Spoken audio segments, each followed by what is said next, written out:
What is a water footprint? It's all the fresh water we use, not just in drinks and showers, but in everything we consume. We use water to make food, clothes, cars, and more. One cotton t-shirt takes 2,700 litres. A kilogram of beef uses 15,000 litres. And a kilogram of chocolate takes more than 17,000 litres. Some industries consume more water than others. Agriculture has the highest water footprint. We use water to grow crops, many of which are then used to feed livestock, plus drinking water for animals, processing and packaging.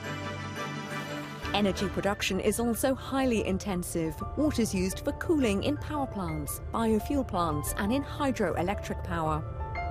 Growing cotton and dyeing fabric use immense quantities of water too. And technology, like smartphones and data centres, also have high water footprints.